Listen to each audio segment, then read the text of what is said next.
if you saw Cocaine Cowboy in Netflix, you see there was a big operation in Miami called Operation Video Canary. Mm-hmm. Operation Video Canary, they arrested every drug dealer that there was in Miami, right? They were all selling Graham Townsend, like Silent Willie, who literally, like the producer said, I handed him, or the prosecutor said, I handed him the keys to the kingdom. They were selling grams at a disco for years. My name never came up, and I was bringing in 800 kilos for 2 years. 800 kilos? A month. I was making $1 million to $3 million a month.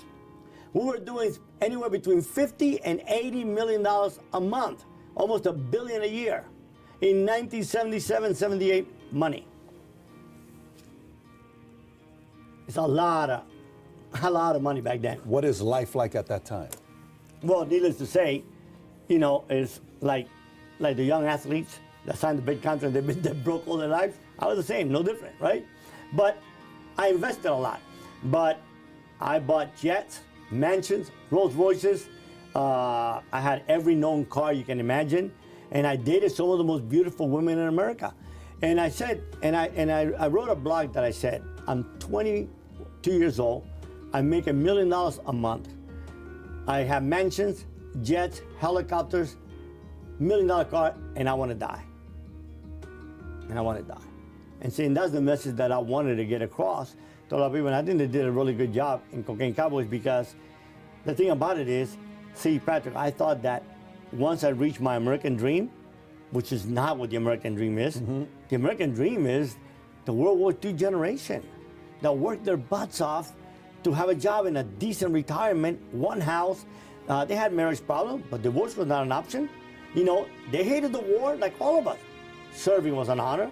They'd rather be an hour early than a minute late.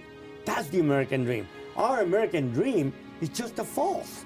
It's the fact that you have this hunger within you, and society is quick to tell you, listen, when you do this, you're gonna be happy. When you date this gorgeous model, look at her on TV. Well, listen, I woke up next to them. They don't look the same in the magazine as they do when they wake up out of bed. You're supposed to be happy. Everybody's telling you you're God. You know, you did a video that I liked a lot when you talk about how people are constantly wanting people to like them, you know? And it's interesting that we live in a world that video of yours didn't get as many views as some of the other mafia videos, when that video had unbelievable message. Yeah. To me, it did, because it's so true, right? We're constantly wanting people to praise us. We want, why? Because we're miserable, and we need affirmation. See, and instead of people saying to me, listen, George, you're the scum of the earth, no, it didn't matter what I did. You're so, you know, you're the best to hang out with, you're this, you're that. So at that time, when you're making $1 million to $3 million a month, and you guys are doing $1 billion a year, what does your mom and dad think you're doing? So see, that's the thing. My mom did not have no idea what I was doing. Did they ever come to your mansions? Did they get on the jets? No, oh yeah. But they thought that I was a legitimate businessman, because we had cattle farms. We had business that they could see. We had construction company. I took my father to Colombia a couple of times to see the house that I bought, which was a big old development that we have built. So they saw all that, and this is where the problem comes with Sal and Willie. So my dad is best friends with them, with his father, forever, since Cuba.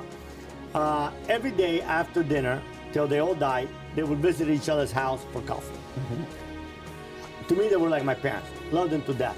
Well, so Sal's, I lost track with Sal because they dropped out of high school. I kept on going to college. And every time my dad went to his parents' house, he was like, hey, tell George to give me a chance. Tell George to give. Because of course my dad, being a typical Hispanic, he's bragging about his son, how his son is doing so well, mm-hmm, mm-hmm. how his son is driving a role, you know, all of this stuff, not knowing really what his son was doing.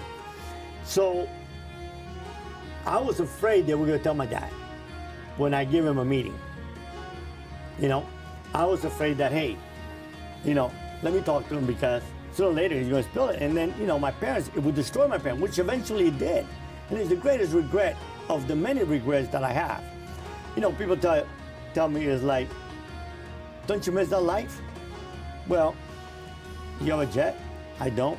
Sure as hell miss mine. Of course you miss it. You miss the thing. I don't miss it. Tell me, hey, do you miss having a 747? No, I never had one, so I don't miss. You miss the thing that you had. But the thing is that none of that gave me the joy that I have today, because today my joy is not in that thing. My joy is in me and who I am and who created me.